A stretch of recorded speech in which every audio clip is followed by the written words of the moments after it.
కాళేశ్వరం భయంతో కృష్ణాపై దుష్ప్రచారం. కాళేశ్వరం అవినీతిపై శ్వేతపత్రం నేపథ్యంలోనే బీఆర్ఎస్ కుట్ర. ఈ ప్రయత్నాన్ని తిప్పికొట్టాలి. సాగర్ శ్రీశైలం కేఆర్ఎంబీకి అప్పగించలేదు.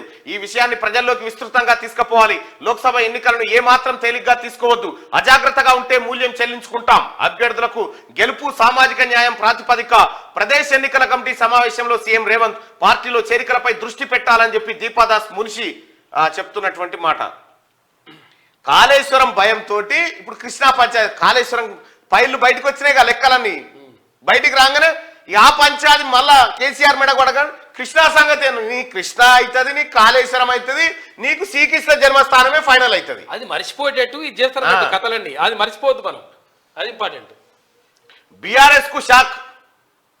ఇగో ఇదొకటి అంటారు చూడు, ముఖ్యమంత్రి గారు గౌరవ రేవంత్ రెడ్డి గారు కేసీఆర్ కోట ఆఫర్ పెట్టు, మావోయిస్టులు కనుక లొంగిపోతే వాళ్ళ పేరు మీద ఉన్న రివార్డు ఇచ్చినట్టుగా కేసీఆర్ ను లొంగిపోమను, కనీసం ముఖ్యమంత్రి పింఛన్ ఏదైతే వస్తుందో దాన్ని కొనసాగించు.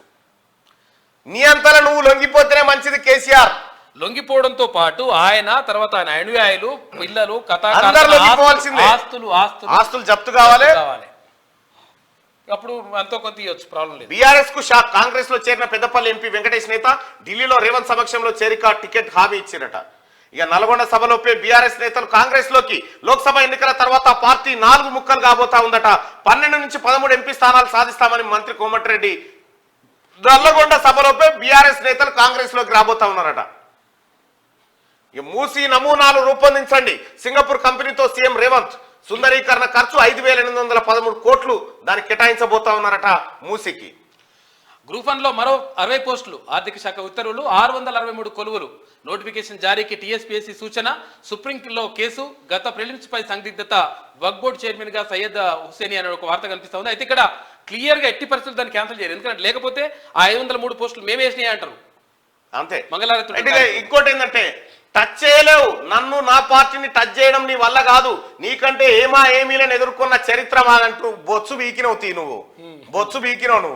నీవు 10 ఏళ్ల పాటు నా మీద ట్రై చేసినావు టచ్ చేద్దామని. ఆర్మూర్ పాండు ఇప్పుడు ఏదో రంగంలో దిగినట్టు మళ్ళా ఈయన అంటే ఈయన టచ్ చేయలేట. పండబెట్టి కసరగాకి తగ్గు దొక్కిరు కదా జనము. ఇంకా టచ్ చేయలేవేంది ఏందన్నా? ఆయన ఏమైతుందంటే అసలు యాక్చువల్గా నెడుతున్నారు. నెట్టకూర నాయన ఇప్పటికీ ఎడమతోటి పోకి ఇదే ఇట్లని. అప్పుడు ఎంత మంది మార్పులు పెట్టుకుంటుంటే ఇక కేటీఆర్ ఇటు అంటుండు పబ్లిక్.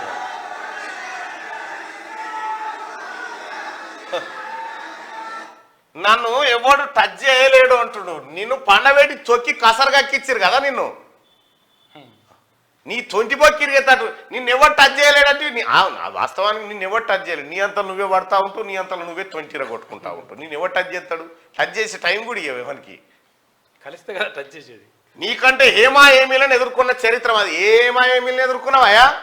ఎవ్వరితో చూడు లాలుచేనా అనేది.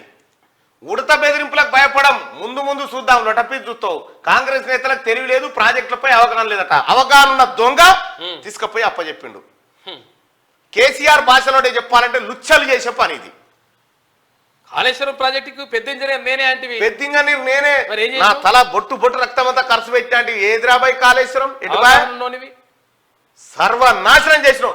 నీ ముఖం దిష్టి బొమ్మ ముఖం. ఎవరి బొమ్మ కాలబెట్టినా నీది కాలబెట్టినట్టే ఉంది రాష్ట్రంలో.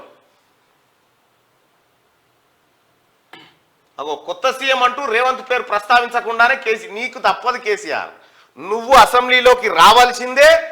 రేవంత్ రెడ్డి గారు నిలబడతారు, నువ్వు సమాధానం చెప్పాల్సిందే, నిన్ను శీరిసింత కట్టాల్సిందే. ఇది తప్పదు. నీకు లోపలికి గొల్లెం పెట్టి నువ్వు లోపల రాగానే అసెంబ్లీ తలుపులు వేసి తాళం వేసి తాళం చేసి బయటికి ఇసిరేసి అప్పుడు చూపిస్తారు నీ కథ. సినిమా మూటములో తెచ్చుకోమన్నాడు. అందుకే కృష్ణా జలాల్లో వాటాపై పోరాటం అట. సిగ్గుందా నీకు? ఇంకా వాటా పోరాటం చేస్తాడు. వాటా 9 ఏళ్ళు ఏం చేసినట్టు నువ్వు పీక్ కట్టలు కట్టిండు ఆయన.